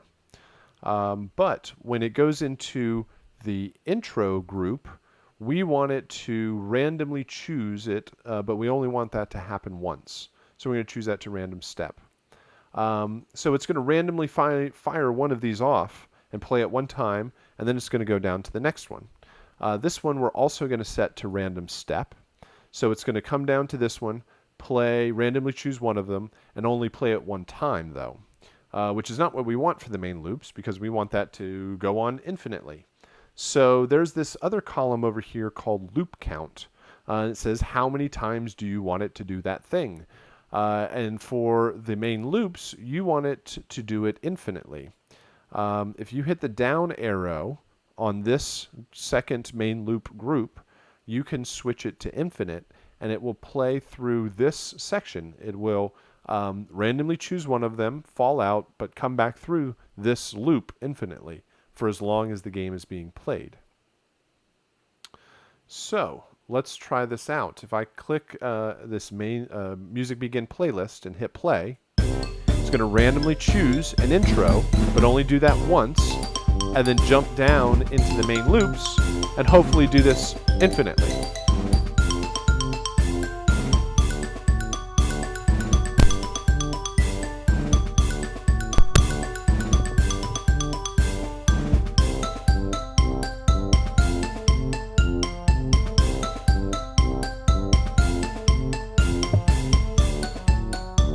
So it is switching, and it's doing exactly what we wanted it to. So random step will work for each one of your groups, and you want to set the music to be infinite. If it only plays one time and stops, we want to make sure that we want to set it to play infinitely. All right. So this is how this playlist should work. Let's go to our music end playlist. This is going to be really simple. We're just going to drag all three of our endings in here and set it to random step. so that it just does this once. Randomly chooses an ending, plays it, and then it's over. The game will start over again, and all of the music will start again. All right, so this is how the audio is set up, but this doesn't set up the events. Once we have the WAV files controlling as we want them, I'm just going to go to Project here. I'm going to do Project Save. We should have probably done that a while ago, but save. Also notice that it's not Command S, it is Control S to save properly in 2D platformer. For reasons that the application kind of thinks it's a Windows application, but it's just wrapped and running on Mac. So I just typically just go hit File Save to be sure. All right, now we have set up our audio. Now it's time to move on to the events. We have two events. We have music begin and music end. So setting up the music begin should be pretty straightforward. All we need to do is to play this music begin playlist. So let me take a step back here. Events have actions. There's anytime you click on one of these events over here, you're going to get access to these double arrows, and you have different actions like play, break, which will allow you to kind of pause and move on to the next thing. Post event, which will allow you to trigger any other events. You can stop, you can pause, you can mute, you can change a bus volume, you can change an individual audio file's voice volume, you can change the voice pitch, you can add a low pass filter, a high pass filter, you can change mix states, you can turn on and off switches, change game parameters. There's a lot of different things that you can do from these events. Remember, these are the messages that are sent from the game. The game knows nothing about your audio file. It just calls out these different events, and Wise takes care of the rest. So this music begin playlist, we want to play something, and then we hit browse. When you hit browse, it may look like this. It maybe looks like this, and it's kind of grayed out. Doesn't look like there's anything to choose. But if you go to the, let's see here, where is it hidden? What did I do here? You play, browse. I go to the actor mixer hierarchy, and the interactive music hierarchy. I'm in my music. And I want to play this music begin playlist. Once I hit OK, well, actually, you want to play the music begin playlist. You do not want to play any of the individual files, or it'll just play that one file. You set up all the interactivity in the playlist, so make sure you trigger that. At this point, if I hit play, it will play that event. Notice it says play music begin down here in the transport, so you know which event you're playing, and it starts playing that playlist. And it gets to the part where it randomizes, and it will do that infinitely. So next is the end playlist, the end event. The first thing we want to do is we want to stop the music begin playlist. Anything that was playing, no matter where you were, when the game is over, you're going to turn it off. So we have the play event. We also have a stop event. We want to stop just this one file. We don't want to stop everything. You could stop all of the audio in the game if you wanted to. Probably wouldn't be a very good idea right now. But we hit stop, and we want to stop that music begin playlist. That will cut off the previous music. Now we want to play. And we'll hit browse again, and we want to play the ending. Oops, let me try that again. Hit browse. We want to play the ending cue.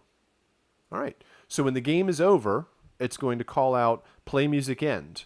That's going to stop the music that was playing and play just one of the random files in the end playlist.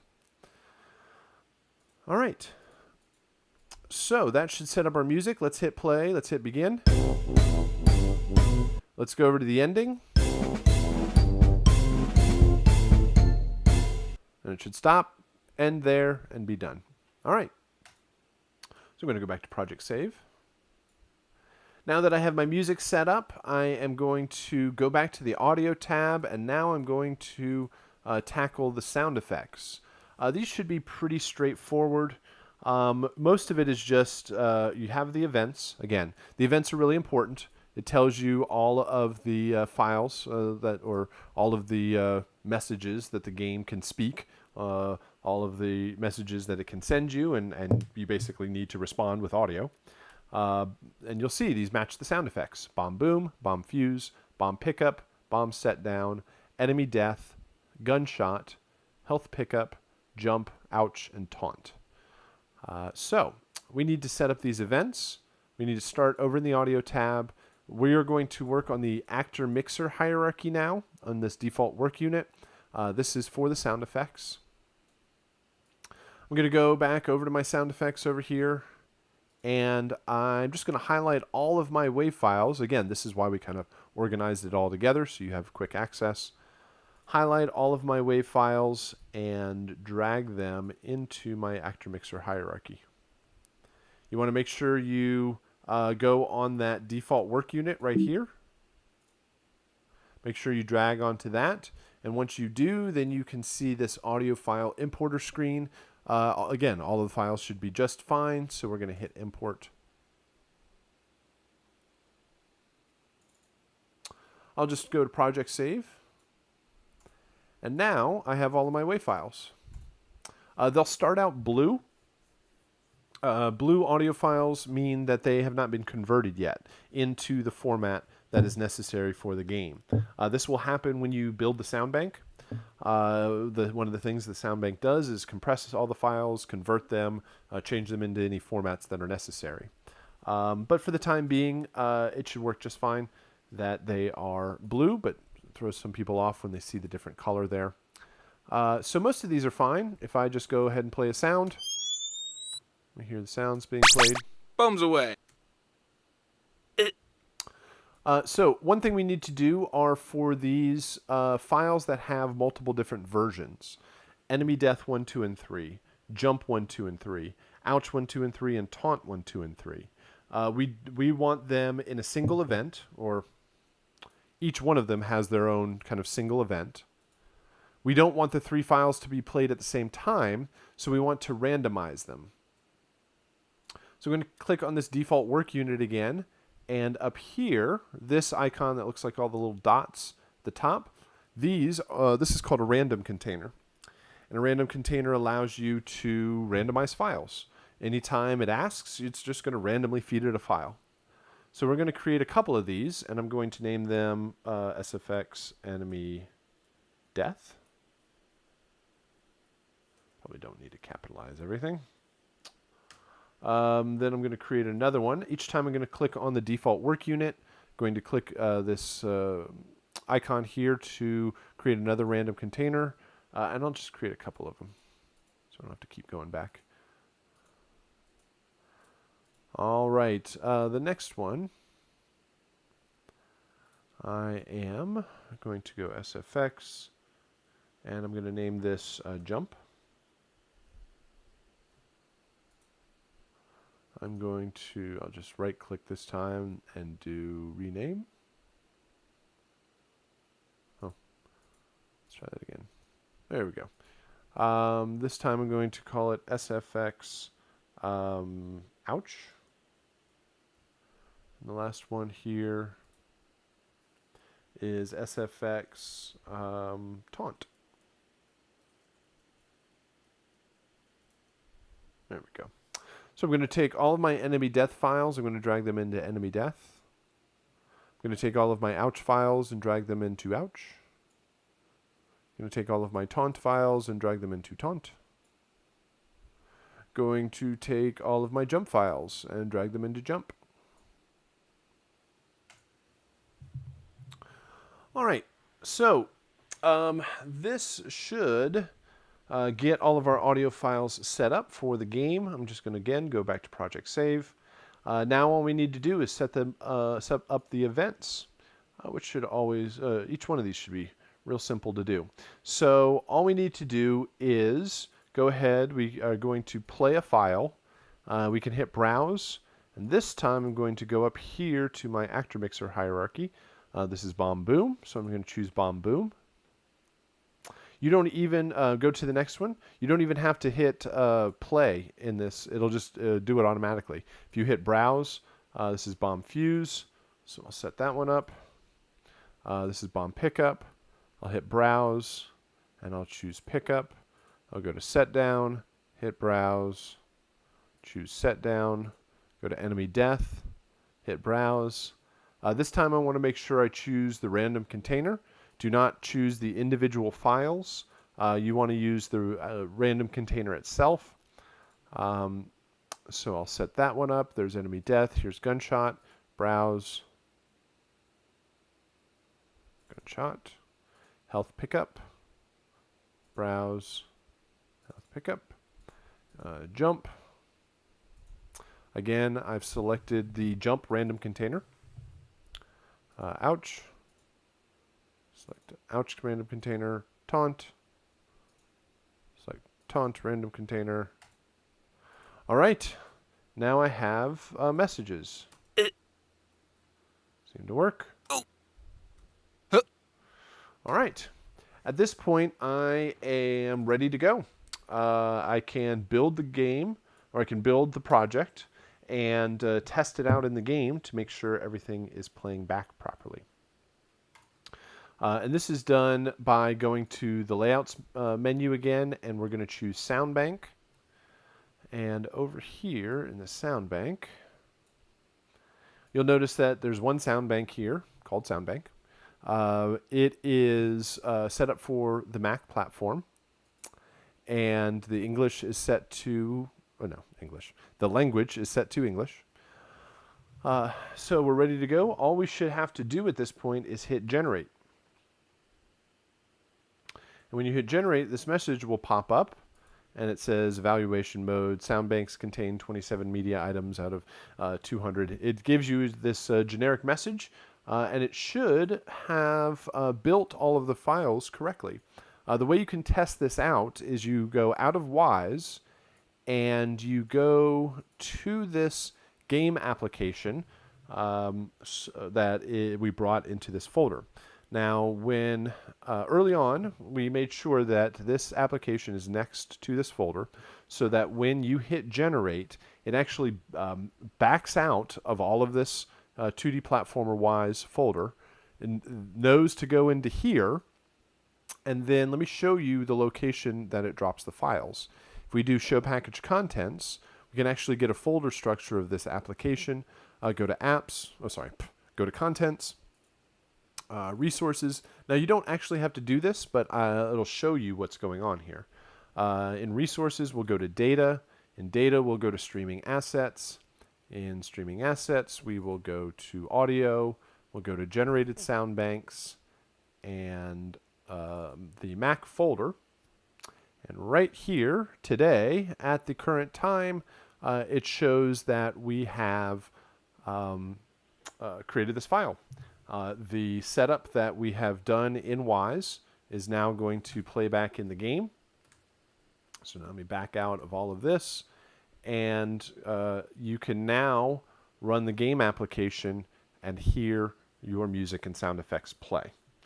There is a little bit more information about how to appropriately mix and how to adjust levels. I'll leave that up for the video game. Well, you have to do it for the video game. I'll leave that up for the video. To explain a bit more detail, but that should get you up and running and make things work properly for the game.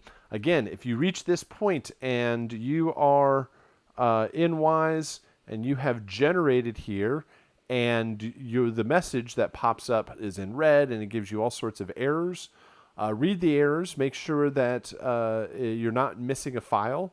Sometimes it's complaining about the setup inside of Wise. Or other times, if you go try to play the music and you don't hear anything, it would be the fact that this 2D Platformer application and the 2D Platformer Wise folders were not next to each other when you built. So double check that. Or if you have any other issues, please get into contact with us, and your instructor can help you out. So what else? Let me go back to here. Um, that's the overall approach for 2D platformer. And on Thursday, we'll talk a bit more on Angry Bots. I'll point out a few more interesting approaches for how Angry Bots will be set up in Wise. Please work on these projects throughout the week so that we can answer any questions before the weekend. Don't leave it to Sunday night in case any sort of issues come about. And the last project I want to discuss here is your chiptune composition. It's not entirely wise. We do have a composition this week. We will listen in peer review next week for anybody that submits. But this is a composition in the style of the original Nintendo platform. It is a traditional linear composition. It doesn't have to loop. It's not interactive in any sort of way. The composition itself is 1 minute to 2 minutes long.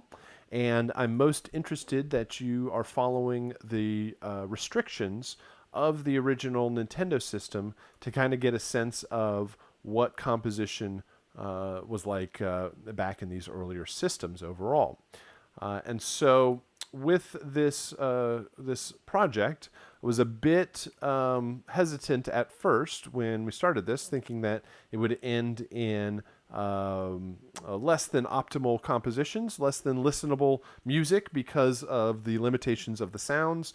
The sounds don't really sound all that great or aren't as interesting or complex compared to modern synths and DAWs. But what I ended up finding is that most people end up having your focus on the composition a whole lot more, and you're not hiding behind kind of the production and the sounds and things like arpeggiators and drum machines that will do it all for you. And so this there's a strong focus on the composition and the development of the music. So again, there is about a minute long composition. When you download the project, you get a session that a Logic session that provides all of the sounds that you are going to be using for this composition, for this project. So some of the main restrictions are, number one, you have to use the sounds that are provided with the project. Those come in the form of EXS24 sound banks. If you click on any one of these tracks, they are all equipped with EXS24, and you have a couple of presets that were sampled directly from the original Nintendo and Famicom systems. And so these are very simple, straightforward effects. They're not all that wonderful sounding, but they are very musical, very melodic, and so you might spend more time at a faster pace or with staccato instrumentation so that you don't stick too long on holding a chord, so that there's a lot more movement and energy to the mix. So let's see here. Can I even get something going?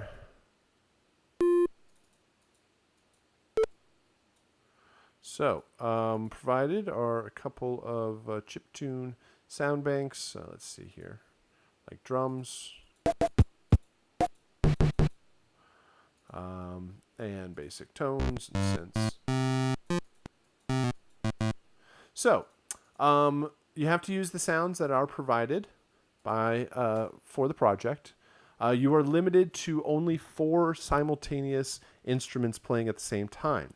You can use more than 4 tracks. You just can't have more than 4 playing at any one time. So you can have as many as you want.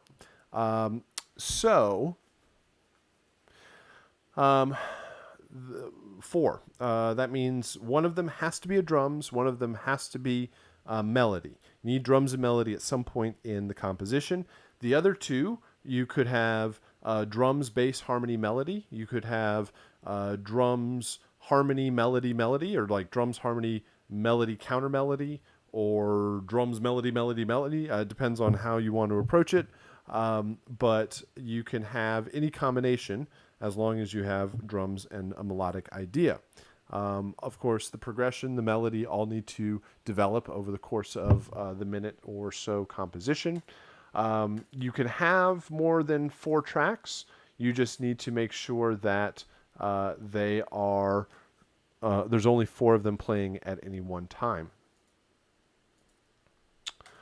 What else? So you have to use the sounds. You're limited to the number of tracks. You have to have drums. You have to have melody. Oh, the melody has to change at some point. In order to do that, you're probably best to duplicate a track. And let's see, track.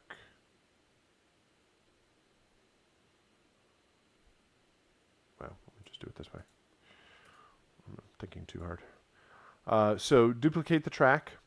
And then use another sound for your lead melody, but only 4 of them playing at any one time.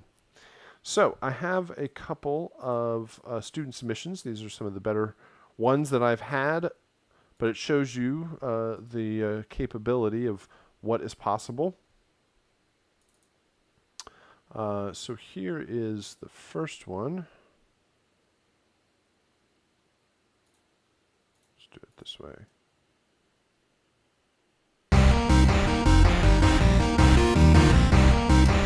Hold on, I want to make sure I have a volume control. One moment.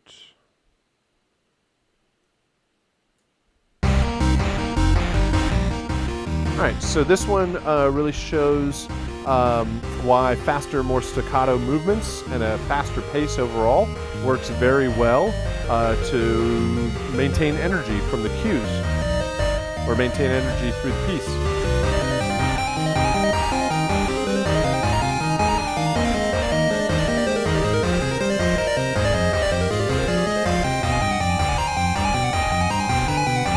Especially this part right here.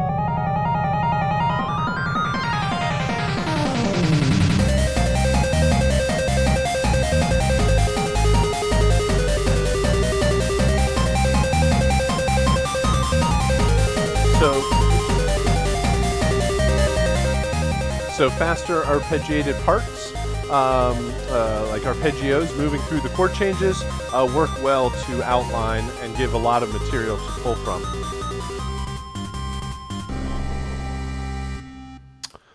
Here's the next one.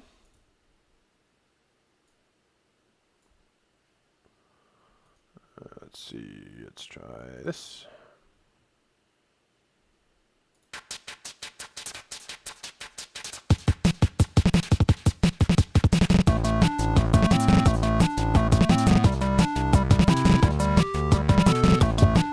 So good energy, lots of changes also throughout.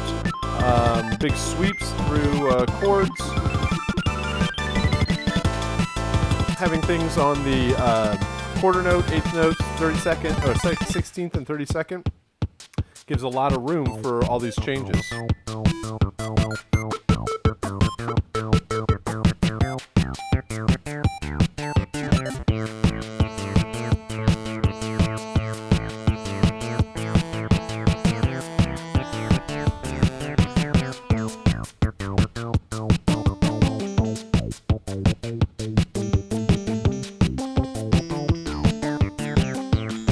So, and each one of these is only 4 tracks playing at any one time. They're just constantly switching their sounds back and forth.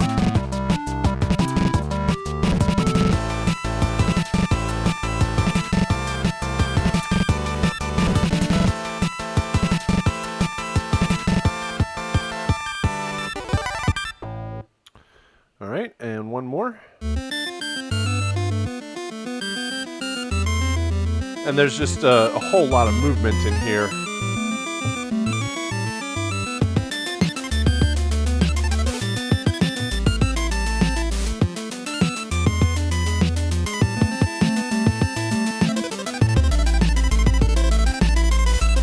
Again, these are kind of really classic chiptune approaches where you're repeating the notes or doing quick sweeps through arpeggios.